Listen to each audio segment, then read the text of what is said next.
Nah, Assalamualaikum warahmatullahi wabarakatuh. Perkenalkan, nama saya Dinara Safina Turham dengan NPM 24106311700067 dari kelompok 1 kelas 3B Informatika. Di sini saya akan menjelaskan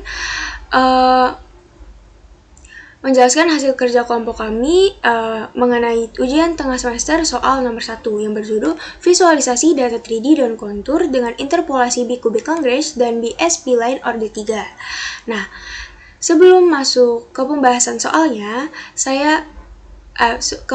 jawaban soalnya, saya akan menjelaskan sedikit tentang apa itu interpolasi. Interpolasi adalah sebuah metode atau sebuah teknik atau sebuah cara dalam matematika untuk mencari titik baru atau titik baru di antara data asli gitu.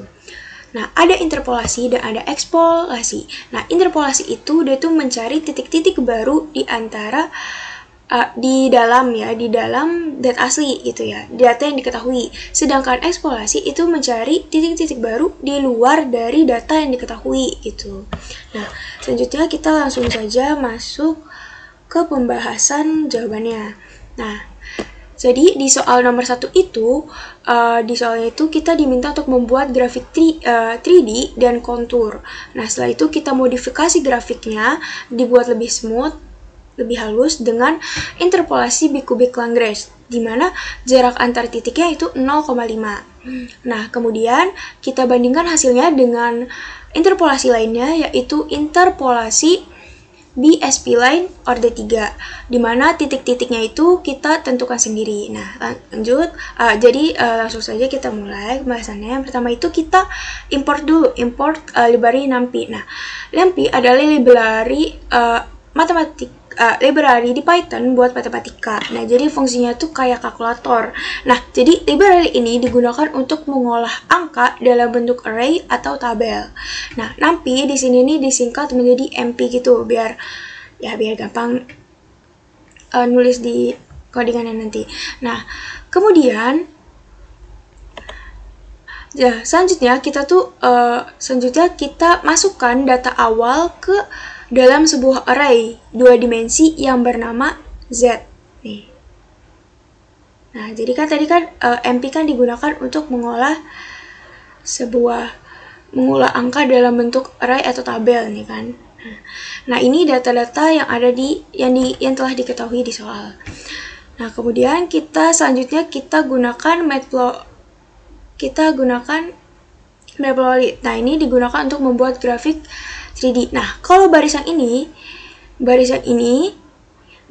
digunakan untuk mengaktifkan si Matplotlib ini untuk membuat si 3D ini. Nah, selanjutnya di sini ada deklarasi koordinat dari X dan Y.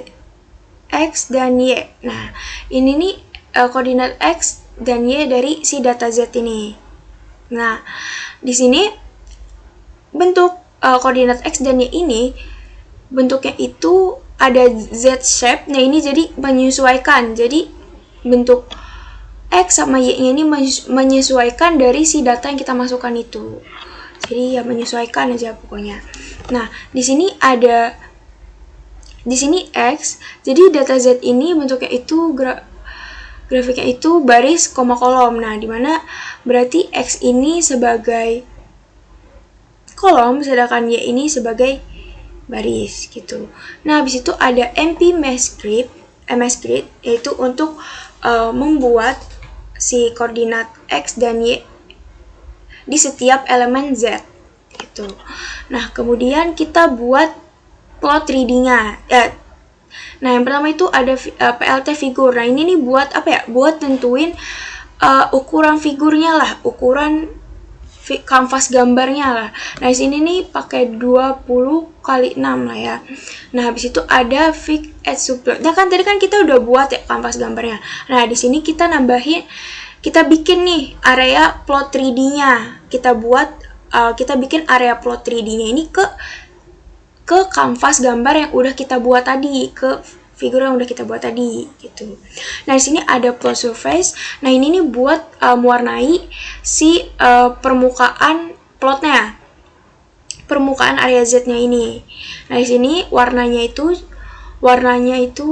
ini warna gradiennya ini kita masukin free disk. Nah, habis itu di sini ada ax dot set x label, y label, z label. Nah, label-label ini buat nandain garis gitu, biar kita nggak bingung gitu, mana yang x, mana nilai y, dan mana nilai z.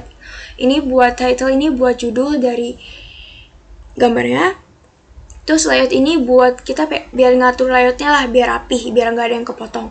Abis itu palette show itu digunakan untuk menampilkan si gambar plotnya itu ke layar. Nah, ini bentuknya seperti ini, grafik 3D-nya. Nah, ini nih, tadi yang label tadi, X, Y, Z. Nah, selanjutnya kita ke bentuk visualisasi data kontur. Nah, kontur itu apa? Kontur itu tuh dipakai untuk memasukkan data ke dalam bentuk kontur. Jadi untuk memperjelas lah. Jadi di sini ada kontur F nih.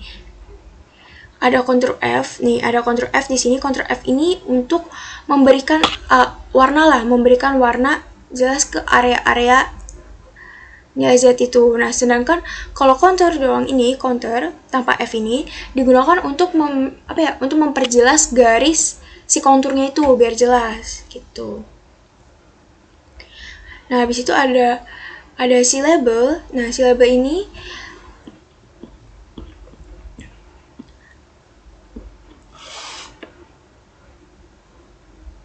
itu tuh buat kasih buat kasih label angka di setiap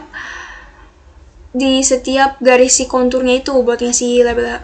Nah, habis itu ada color bar, itu buat nampilin skala di samping nih, buat nampilin skala.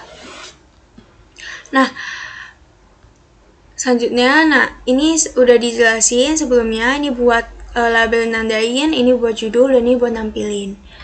Nah, terus sekitaran, dan ini plotnya, gambarnya, plot kontur plotnya.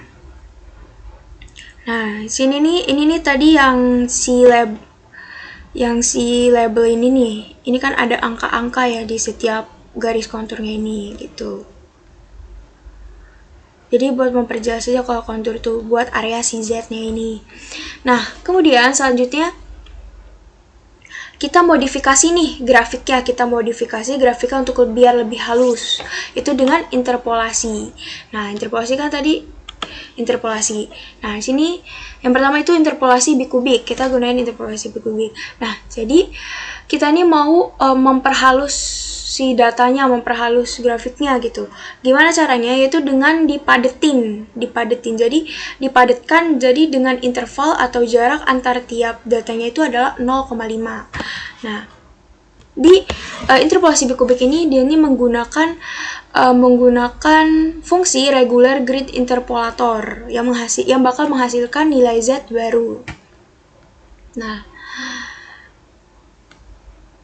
jadi yang pertama itu kita nih bakal pakai regular grid interpolator yang dari si pi untuk mengisi titik-titik untuk ngisi-ngisi titik-titik di antara data asli itu sehingga jadi permukaannya jadi lebih halus. Nah, pertama tuh kita koordinatin dulu, definisikan koordinat buat X dan Y yang asli dari data asli. Ini maksudnya original, yaitu data dari X, koordinat X dan Y dari data asli. Nah, ini sama kan kayak yang sebelumnya. Di ukurannya itu disesuaikan oleh si Z-nya ini, data Z-nya. Dimana X itu kolom dan Y itu baris. Nah, kemudian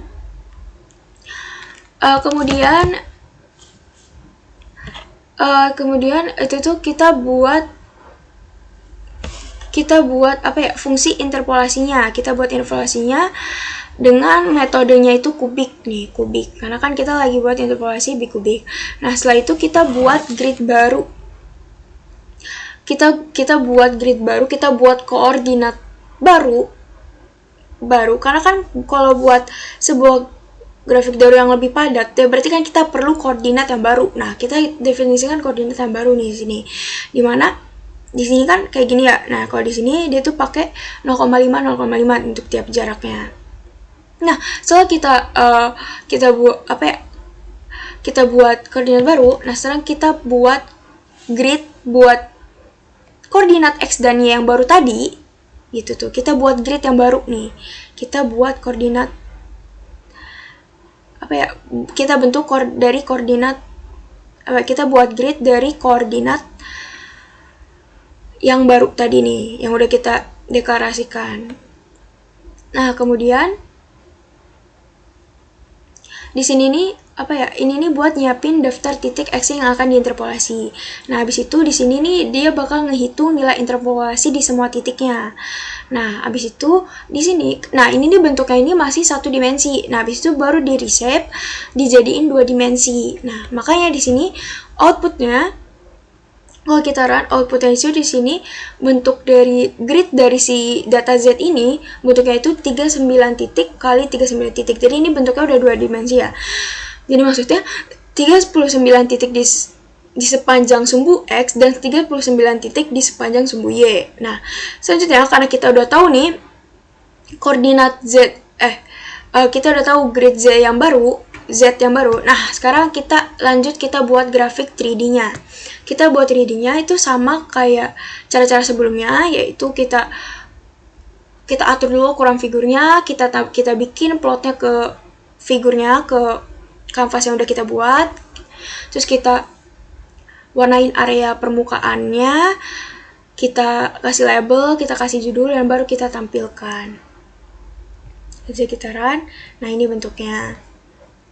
Ini bisa dilihat ya perbandingannya sama yang sebelumnya nih. Kan kalau bisa dilihat bentuknya tuh jadi lebih padat ya kan, lebih halus tuh permukaannya. Jadi lebih halus tuh 3D-nya. Beda sama ini kan, masih besar. Nah, udah padat. Nah, selanjutnya kita bandingkan sama interpolasi lainnya, yaitu interpolasi B-spline order 3. Nah, jadi interpolasi S-spline order 3 ini menggunakan rake bivariate S-spline. Jadi sama-sama nambahin titik baru juga kayak bikubik di antara grid aslinya, cuman dia ini nih transisinya tuh lebih halus, lebih smooth lah gitu. Sama itu kita import nih rake bivariate S-spline dari Shopify ini.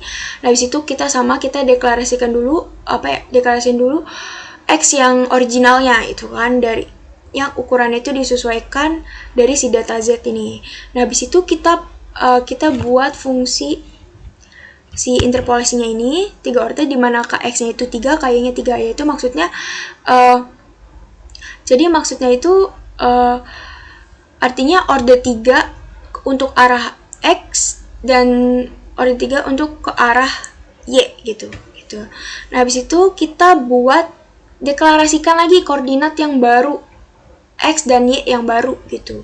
Dimana kita di sini titiknya kan kalau di soal disuruh kita tentuin sendiri titiknya mau berapa. Nah, kita di sini di kelompok kami kita menggunakan titik 0,5. Nah, kemudian selanjutnya kita interpolasiin, kita hitung, dan hasilnya dia bentuk 2 dimensi.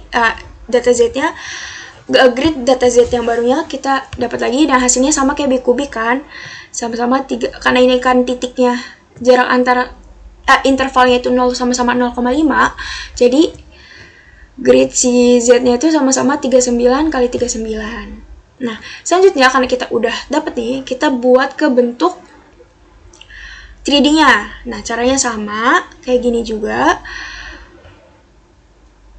Caranya juga sama kayak sebelum-sebelumnya. Sini ada kita buat figur, kita bikin plotnya ke kanvas ke figur yang udah kita buat, terus kita warnain permukaannya, kita kasih label, kita kasih judul, dan kita tampilkan. Nah, ini bisa dilihat dia jadi kayak lebih smooth ya, jadi lebih halus dibandingkan sama yang bikubik ini. Dia hasilnya jadi lebih halus lah.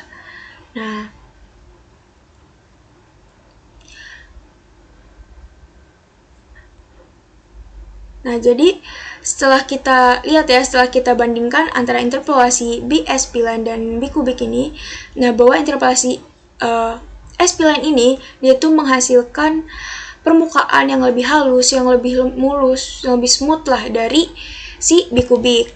Nah, jadi implementasi S-P-line ini cocok banget buat kita yang mau untuk untuk data yang jadi S-P-line ini cocok banget untuk data yang ingin kita buat smooth banget kayak kurva alami gitu.